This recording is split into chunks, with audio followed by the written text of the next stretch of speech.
শাকিব খান নাকি দেব কার সাথে সফল হতে পারবেন? ইধি কাপাল। ভিউয়ার্স, আপনারা স্ক্রিনে একটি ছবি দেখতে পাচ্ছেন।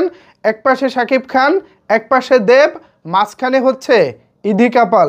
ইধি কাপালকে বলতে আমরা চিনি প্রিয়তমার নায়িকা ইধি কাপাল, অর্থাৎ প্রিয়তমার সেই চরিত্র ইতিকে আমরা চিনি। যেই ইতির প্রেমে পড়েছিলাম আমরা, যেই ইতির প্রেমে পড়েছিলেন শাকিব খান তথা সুমন, সারা জীবনটা পার করে দিয়ে শেষ পর্যন্ত বৃদ্ধ লুকে এসে যে শাকিব খান আমাদেরকে চমকে দিয়েছিলেন, সেই শাকিব খানের প্রিয়তমা হচ্ছেন ইধি কাপাল। প্রিয়তমা সিনেমাটি বাংলাদেশের সুপার ডুপার হিট ব্যবসা করেছে, এমনকি বাংলাদেশের চলচ্চিত্রের ইতিহাসে 42 কোটি টাকা ব্যবসা করেছে। এরপর ইধি কাপালের ভাগ্য খুলে যায়।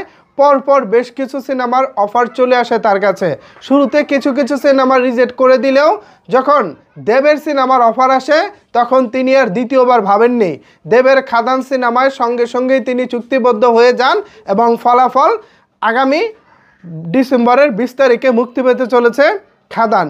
কিন্তু এখন প্রশ্ন হচ্ছে, শাকিব খানের সাথে তো ইধি কাপাল প্রিয়তমা সিনেমা দিয়ে ম্যাসিভ আকারে বড় একটা আলোড়ন সৃষ্টি করেছেন। এখন দেবের এই খাদান সিনেমা দিয়ে কি ইধি কাপাল কিছু একটা করতে পারবো? আপনার কি মনে হয়? নাকি ইধি কাপালকে তাকিয়ে থাকতে হবে আগামী রোজার ঈদের জন্য, যে ঈদে মুক্তি পেতে চলেছে শাকিব খান এবং ইধি কাপালের দ্বিতীয় সিনেমা বরবাদ?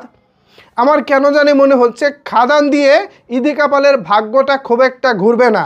ইধি কাপালকে ওই শাকিব খানের সাথেই বরবাদ দিয়েই তার ভাগ্যটা ঘোরাতে হবে। এর কারণ হিসেবে আমি বলতে চাই, যারা দেব ভক্ত আছেন প্লিজ রাগ করবেন না, বাস্তবতার নিরীক্ষে আমি কথাগুলো বলতেছি। ইতিপূর্বে খাদান সিনেমা থেকে দুটি গান রিলিজ করা হয়েছে। সুরিন্দর ফিল্মসের ইউটিউব চ্যানেলে দুটি গানের ভিউজ আমাকে খুবই হতাশ করেছে। প্রথম যে গানটি রিলিজ করা হয়েছিল সেই গানটি টেনে 1 মিলিয়ন পার করতে পারলেও এর পরের গানটি খুব একটা ভালো রান করতে পারতেছে না। সো একটা জিনিস কিন্তু ভাই কথা আছে যে সকাল দেখলেই বোঝা যায় বাকি দিনটা কেমন যাবে। সো প্রথম দুইটা গান আসলে ইউটিউবে তেমন কিছু করতে পারে নাই। এরপরের গানগুলো কি করব এবং সিনেমাটাও বক্স অফিসে আদৌ কী করতে পারবো, এটা সত্যি আমি এটা নিয়ে সন্দিহান। ইতিপূর্বে দেব যেসব কমার্শিয়াল সিনেমা করেছে প্রত্যেকটা সিনেমার গান বলেন, টিজার, ট্রেলার সব কিছুই ছিল আলোচনার তুঙ্গে।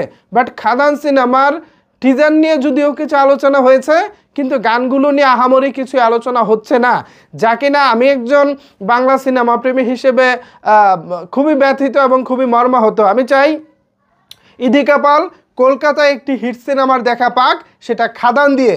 আর যদি তা না হয় তাহলে বরবাদ দিয়েই হয়তোবা ইধি কাপালকে আবারও ফর্মে ফিরে আসতে হবে। সো সাকিবিয়ানরা, আপনারা যারা আমার এই ভিডিওটি দেখতেছেন, আপনাদের কি মনে হয় দেবকে দিয়ে কি ইধি কাপাল দ্বিতীয় হিট সিনেমার দেখা পাবেন, নাকি দ্বিতীয় হিট সিনেমার জন্য শাকিব খানের জন্য অপেক্ষা করতে হবে? এ বিষয়ে যদি আপনাদের কোনো কিছু বলার থাকে, আপনাদের কোনো মূল্যবান মতামত থেকে থাকে, তাহলে অবশ্যই সেটি নিচের কমেন্ট বক্সে জানাতে পারেন। ধন্যবাদ সবাইকে এতক্ষণ আমার সাথে থাকার জন্য।